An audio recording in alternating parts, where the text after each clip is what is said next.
in business or entrepreneurship, it's either you are the first or you need to be the best. Let's go to Engineer Stacy.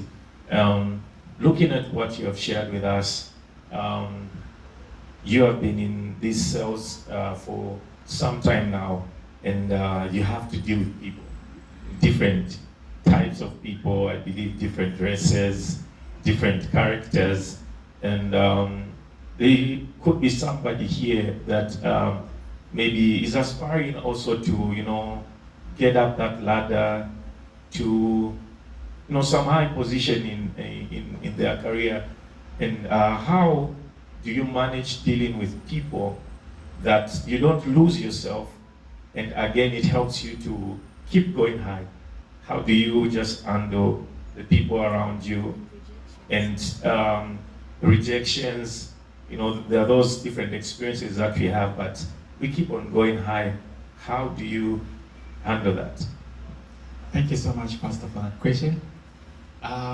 First of all, start with how to handle people. In sales, you need to understand that there is a need to master the art of communication, effective communication. So what happens is that, when I was just starting my career in sales, we used to get a lot of complaints. Complaints from customers. No, the goods haven't yet been delivered on time. Where was the problem? So when I just sat down one time and I was, thinking, okay, if I told the customer, that there was a bit of delay in the supply chain, they will not get their goods at this particular time. Because when you are selling, you go with a lot of promises. You tell them, you promise them heaven on earth, and there are obviously a lot of glitches along the way, because we are not in an ideal, perfect world. Yeah, so when you just apply a lot of honesty when you are dealing with your customers, you tell them the truth. If there is any delays along the way, you tell them, you know what, I apologize. That item you're expecting around 10 o'clock has been delayed. There is a bit of ABC, you explain to the customer. And those customers or the people you're dealing with are also human. They need to understand. But when you keep on lying, you receive phone calls. That customer is actually expecting so much from you. They're saying, where is my item? Where is my goods? And if you don't just tell them the truth, then you create more problems.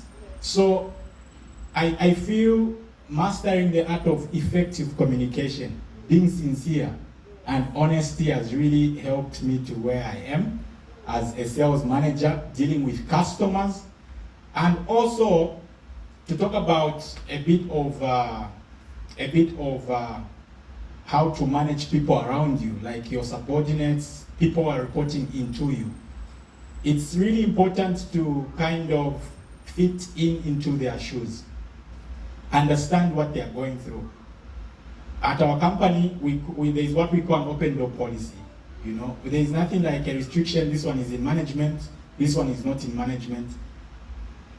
People are free to walk into my office. People are free to walk into the managing director's office and air out their views. So giving people that listening ear, that time and patience, they feel that they are being heard. That one is something that's very important. Lastly, I'll talk about rejection. I will not lie, there are certain sales or certain leads that haven't closed even up to now. I joined the company 3 years ago as a sales executive. By the grace of God, within the first 6 months, I was actually recognized, and management thought it was wise to give me a position of a sales manager. I had a list of my targeted customers. So those customers, amongst them, I can proudly say I've won over. They are my customers. They were just on my wish list. You need to have sales targets, right? And you need to have your targeted audience. Okay, I'm going to add reprint solutions and win them over as my customer. So what happens is, when you try today, and the customer doesn't give you the attention, because the business world is really saturated. Like the man of God said, it's either you're offering solution or they don't pick you at all. You need to be a solutions provider. So when you are knocking at somebody's door, you need to be aware that there is somebody who is servicing that customer. You are not in business or entrepreneurship. It's either you are the first or you need to be the best. So if there's somebody who's already servicing that customer, you don't need to give up. So perseverance is one thing that has really helped me. We've been rejected several times. I'm offering this. There are some certain races. There is some Chinese, Indians. They don't want to give you audience. They'll not even listen to you. They'll say, no, I'm not interested. But if you take it personal, you take it to heart and say, I've been rejected. I will not. Then you will not sell. If you don't sell, you don't earn a living. So perseverance is important. Keep on knocking. If they reject you today, go back tomorrow. There is a parable in the Bible where there is a woman who needed a favor from a certain judge. So this woman wanted something, and she never stopped knocking. And the judge said, I'm not doing this because I'm kind-hearted, I'm doing this because I want this noise to stop. So perseverance is something that I've really appreciated in my life, and something that I've learned in my work as a sales manager and as a child of God.